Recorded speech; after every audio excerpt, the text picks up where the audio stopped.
Today in the Kiln, we're talking about playing Star Wars in ICRPG and showing off my Mandalorian character type. May the dice be with you.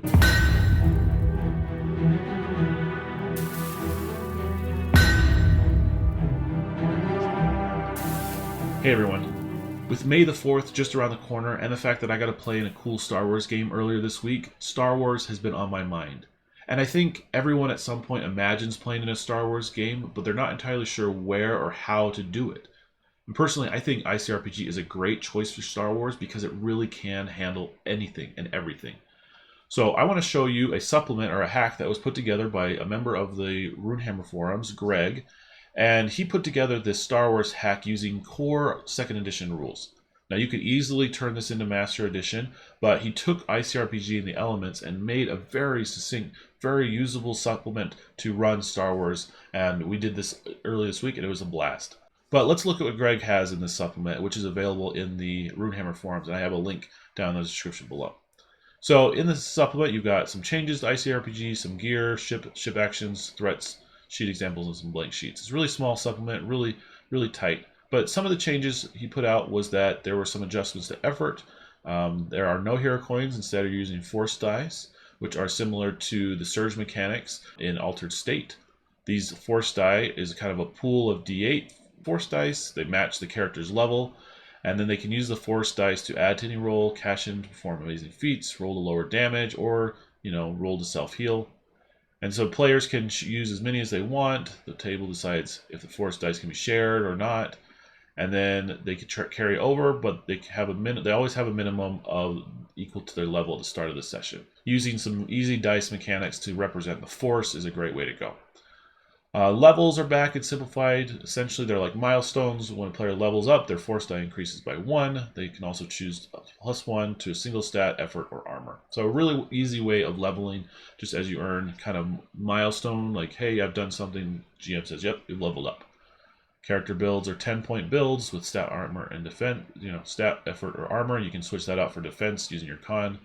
There's a spot for species, but with the sheer number of species, they didn't have a full list. You can just kind of pick out what you want, as well as there's not necessarily character types like we see in Master Edition. Instead, it's really up to you to what you want, and there's no class or race bonuses. Because I think this is a great way to go with Star Wars, because there's just such a variety. There would be too much to try to document everything. So playing as Star Wars, you have an idea of a character, and then you build out from there. You may want to play as a Jedi, so you reduce some of the stat bonuses for 6. You have a lightsaber. You deal with strength, and you deal with force effort, so the D8. You use Wiz to use the force. Use force or effort when necessary. He provides some really great starting gear. Characters choose 4. If you're a Jedi, you choose 3. You got things like the blast rifle, your carbines, your heavy blasters, ion blasters, things like that. You got some classic armor from blast armor, padded clothing, common armor. They've got some nice bonuses along with that, some tools, some consumables, and miscellaneous. Now, there's so much out there for Star Wars. You can look at the West End Games Star Wars supplements, and they have a ton of resources, as well as the Fantasy Flight Star Wars game like Edge of the Empire and things like that. And so if you have those, you could mine all of them for additional items or equipment or abilities or anything like that. Like, those are great resources to pull from, especially when you're looking at like loot and equipment. Pull from those other sources and just kind of convert them over with the essence of them into ICRPG using those basic mechanics. He also talks about ships, because ships are such a core part of Star Wars. I love that he included the idea that chunks. You've got small ships with 3 to 5 chunks. Can have medium ships. You've got large ships, and then he's listed out a ton of various chunks that you could do.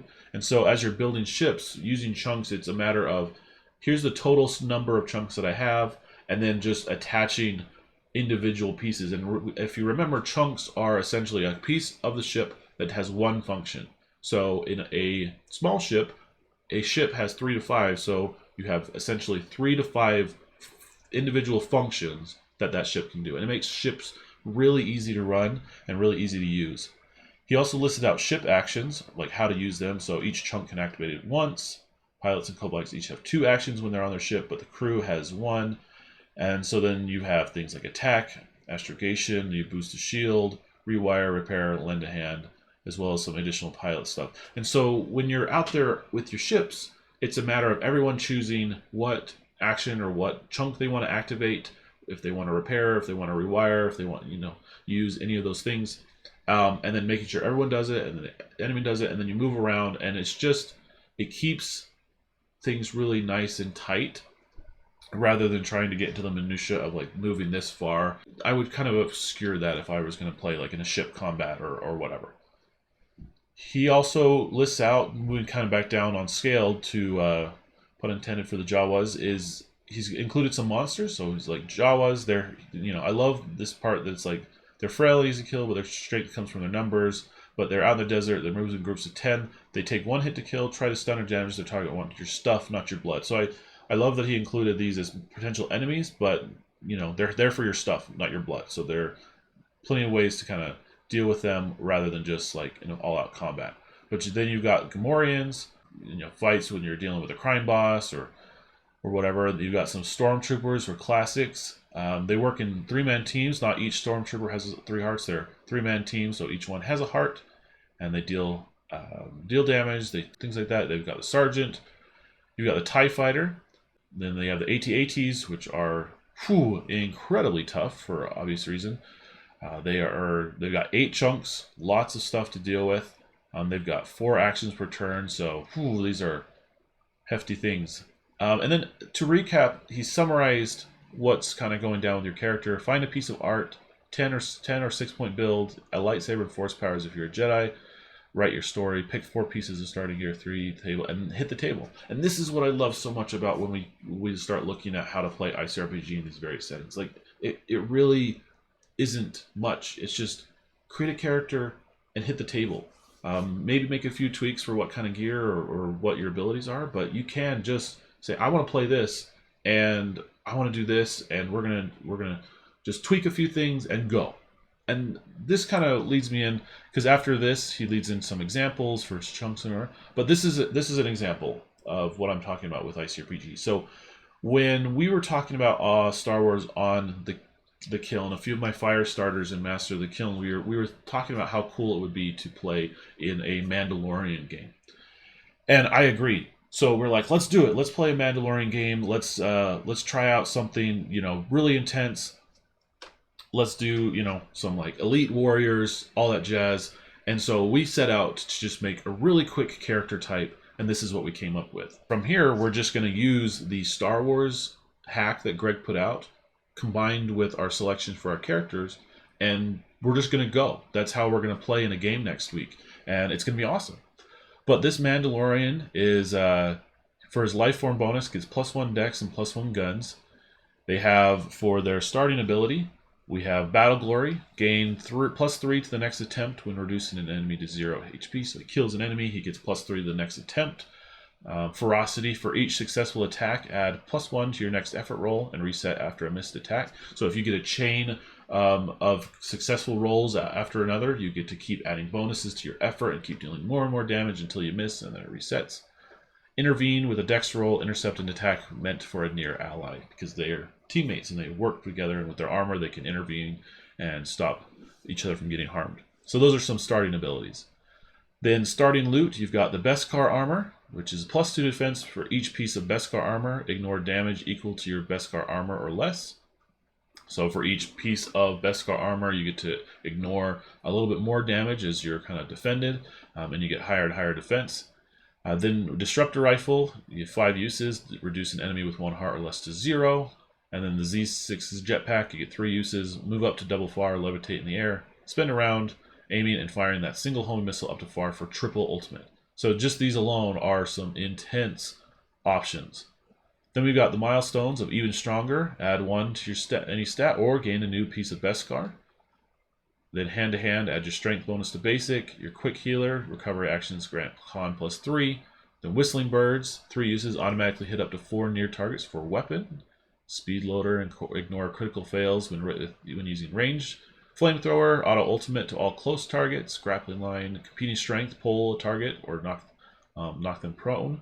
Blaster Cannon, you distribute 3d6 plus gun across the number of near targets that can't dash or index as hard as while wielding. Takes 3 inventory slots. And then you have the Signet, which is you gain +1 in a stat or effort, which was chosen by the clan leader for every member who bears the same signet during a session. And then you've got Mastery, which bumps up the starter abilities for Battle Glory, Ferocity, and Intervene. And so we put this together pretty quickly. And yes, it is insane. It is super powered. We've got some, you know, it was really tough. The Mandalorians are really kind of just good at everything. They're just elite warriors. And so we're going to be playing in a game running with this. And yeah, it's a little over the top. Yeah, it's a little kind of nuts on what they can do. But our GM is prepared with some crazy obstacles that I think are even going to give the Mandalorians a run for their money. But this is where I think, again, ICRPG does so well. It can handle Star Wars. It can handle anything that you throw at it. You just have to put in the time, put in a little bit of effort to take the principles of ICRPG and mash them together into the game or the session that you want. And this is the way. But what do you think? Well, how have you played Star Wars in the past? What kind of stuff would you include in the Star Wars game, especially if you're playing in ICRPG? I'd love to hear about it and what character types you might build using some principles in ICRPG. But for now, I think it's time to head back to the kiln and keep working on our projects. I got to prepare a little bit more for that Mandalorian game, or my armor is not going to be up to snuff. So thanks everybody, and we'll see you next time.